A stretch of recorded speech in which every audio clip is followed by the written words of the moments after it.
Alright, hey guys, how are you guys doing today? My name is Aaron Ramirez. Thank you guys so much for catching today's video. For today's discussion, we're going to be talking about workout mistakes that pretty much every teenager makes, or everyone in general makes when they first start going to the gym. Granted, I'm also guilty of pretty much everything on this list. And looking back at it, I feel like I wasted so much time, doing these things. So if you're barely starting at the gym, really take into note what I'm going to say. So without further ado, let's get into the first one. Taking advice from the guy who looks good at the gym. Now, obviously, there's nothing wrong with that as long as what they're saying makes sense. I remember when I first went in there and I was lifting for about 2 weeks, and honestly you're not going to see any drastic difference within those first 2 weeks, but I felt like I was doing something wrong because I didn't.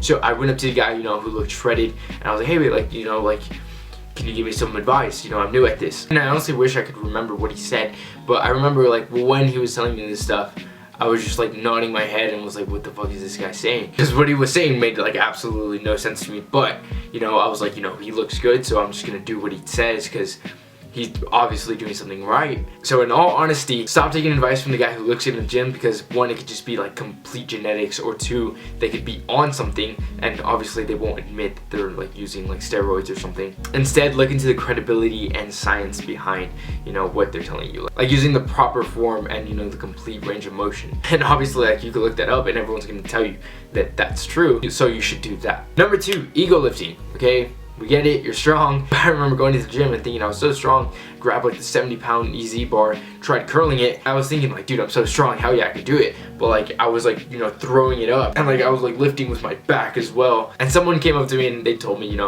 fight the muscle, not the number on the weight, which made sense. I shamefully, dropped the 70s, grabbed the 30 pounds and slowly went up, slowly went down, and it did make a drastic difference on how my arms look. And number 3, swinging, using momentum. I see a ton of people try to up the weight, but when they're doing the exercise, they're swinging and using lots of momentum, and that really doesn't do that much for your muscles. So that one guy told me, fight your muscle, not the number on the weight. I think we're on number 4.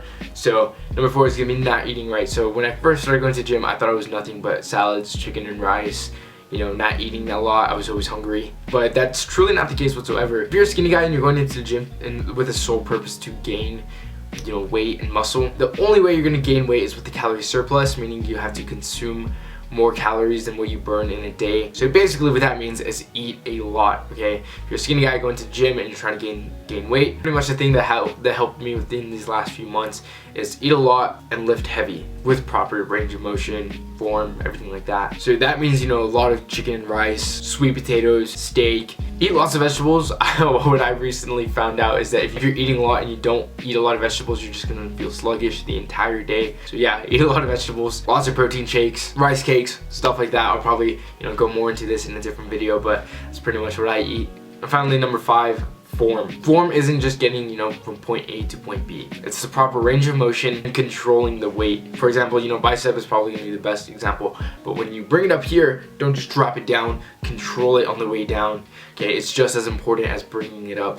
And if you can't do that, drop the weight. Okay, stop ego lifting. I still ego lift to this day. It's something I'm trying to get better at, but luckily I have my friends to keep me in check. But yeah, that's pretty much it. This is pretty much the first fitness advice video that I've done, so I'm actually really excited to do more. But let me know how you guys liked it in the comments down below. If you are new around here, make sure to subscribe. Share this video to someone who is guilty of doing any of these. But other than that, guys, I'll see you guys in the next video.